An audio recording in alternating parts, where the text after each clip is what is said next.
Welcome student in today's class. और आज का हमारा टॉपिक बहुत ही इंटरेस्टिंग टॉपिक है।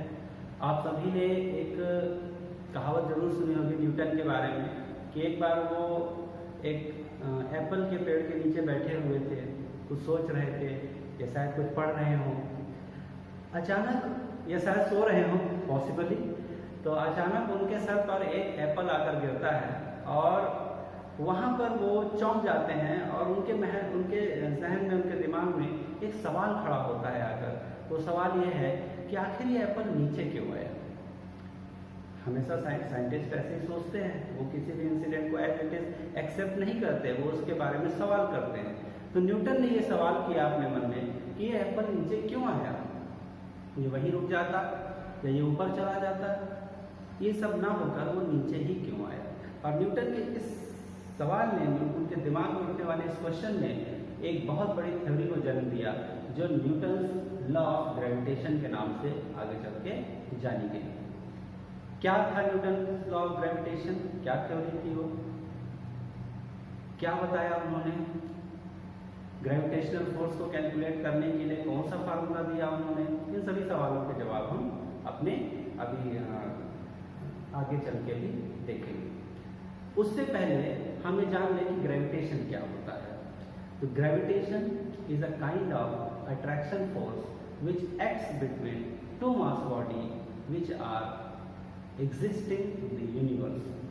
हर मास बॉडी के बीच में, चाहे मैं हूँ, मेरे साथ ये दीवार है, मेरे साथ ये कमरा है, मेरे साथ ये बोर्ड है, हर चीजें, हर मास बॉडी एक दूसरे से एक अट्रैक्शन फोर्स से बंधे हुए हैं, जिसकी वजह से हमारे बीच में एक संतुलन बना हुआ है। हम सब एक जगह पे रुके हुए हैं, टिके हुए हैं।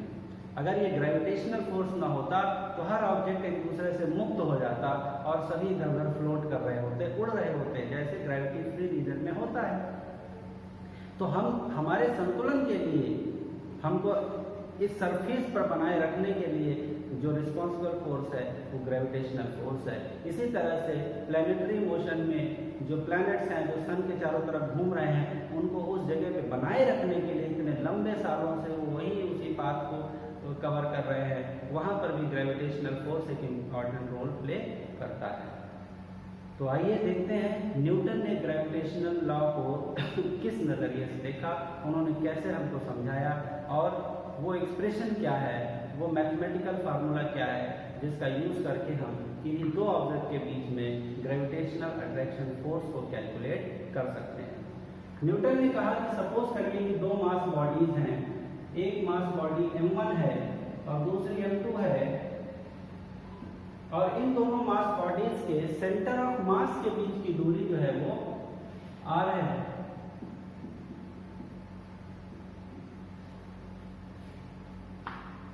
फिर से मैं बताता हूँ, ये दो अलग अलग मास बॉडीज हैं जिनका मास m1 और m2 है सेपरेटली। ये 5 किलोग्राम की, 7 किलोग्राम की हो सकती है, मेरा मास से मतलब यही है।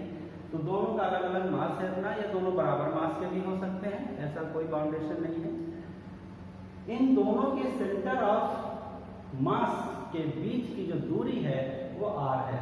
Centre of mass is a point in an object where the whole mass of the substance lies। तो कभी भी हम जब ये दूरी कंपेयर करते हैं तो उसके सरफेस से दूरी को कंपेयर नहीं करते, हम इस दूरी को हमेशा मेजर करते हैं सेंटर ऑफ मास से। न्यूटन ने क्या कहा, न्यूटन ने कहा कि अगर दो बॉडीज इस तरह से हैं तो वो एक दूसरे पर एक अट्रैक्शन फोर्स लगा रही हैं हर समय, और वो अट्रैक्शन फोर्स किस पर निर्भर करता है। This attraction force is directly proportional to the product of their masses m1 m2। पहली बात, ये अट्रैक्शन फोर्स उनके मास के प्रोडक्ट के डायरेक्टली प्रोपोर्शनल है।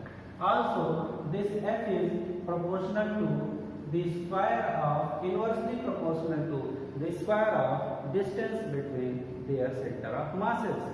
अभी इनवर्स प्रोपोर्शन का क्या मतलब है, ये इनवर्स प्रोपोर्शन कैसे होता है, इसका क्या अर्थ है, इसको समझिए कि मान लीजिए कि आपके पास एक नंबर 10 है, अगर इस नंबर 10 को आप 2 से डिवाइड करेंगे तो 5 मिलेगा, अगर इस नंबर 10 को आप 5 से डिवाइड करेंगे तो 2 मिलेगा, और इस नंबर 10 को अगर आप 10 से डिवाइड करेंगे तो 1 मिलेगा।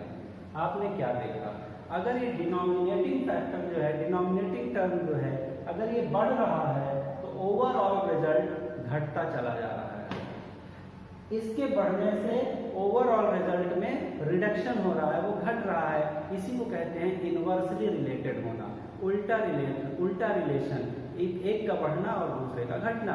तो फोर्स और ये डिस्टेंस आपस में इनवर्सली रिलेटेड हैं, यानी कि अगर इनके बीच की दूरी बड़ी होगी तो इनके बीच लगने वाला फोर्स कम होगा। आई थिंक समझ में आ गया होगा इनवर्सली प्रोपोर्शनल का क्या मतलब है। अब इन दोनों को हम कलेक्टिवली लिख सकते हैं। अगर हम इनको दो इक्वेशन के रूप में देखें तो from 1 and 2 we can get f is proportional to m1 m2 upon r square, m1 m2 upon r square, f is directly proportional to this, where this proportion can be replaced by a proportionality constant। जो proportionality constant हमारा g है, जिसको बहुत ही popularly universal gravitation constant के नाम से जाना जाता है। ये यूनिवर्सल ग्रेविटेशन कांस्टेंट है, इसकी वैल्यू कहीं नहीं बदलती, चाहे आप अर्थ पे हो, चाहे आप स्पेस में हो, चाहे किसी दूसरे प्लेनेट पे हो, इसकी वैल्यू हमेशा फिक्स होती है, जिसको हम मानते हैं 6.67 into 10 to the power -11। ये न्यूमेरिकल वैल्यू है जी की, जो हर जगह हर समय बराबर होती है, और शायद इसीलिए इसको कांस्टेंट और ना केवल कांस्टेंट, यूनिवर्सल ग्रेविटेशनल कांस्टेंट कहते हैं, यानी पूरे यूनिवर्स में इसकी वैल्यू में कोई बदलाव नहीं होता। अब इसकी यूनिट की बात करते हैं। फोर्स की यूनिट के तो आप सबको पता है न्यूटन होती है, एक्सप्रेशन कुछ भी हो, अगर वो फोर्स के बराबर है तो उसकी यूनिट न्यूटन ही आएगी। हम जी की यूनिट की बात करते हैं कि इस जी की यूनिट क्या हो सकती है, तो उसके लिए हम इसके एक्सप्रेशन को पहले रिफॉर्म करते हैं, उसको फिर से रिकॉन्स्ट्रक्ट करते हैं, फिर देखते हैं यूनिट क्या होगी।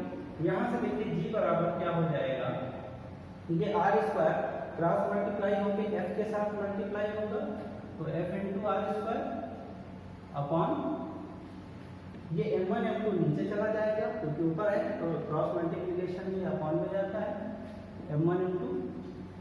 अब इसकी यूनिट डिसाइड कर लीजिए।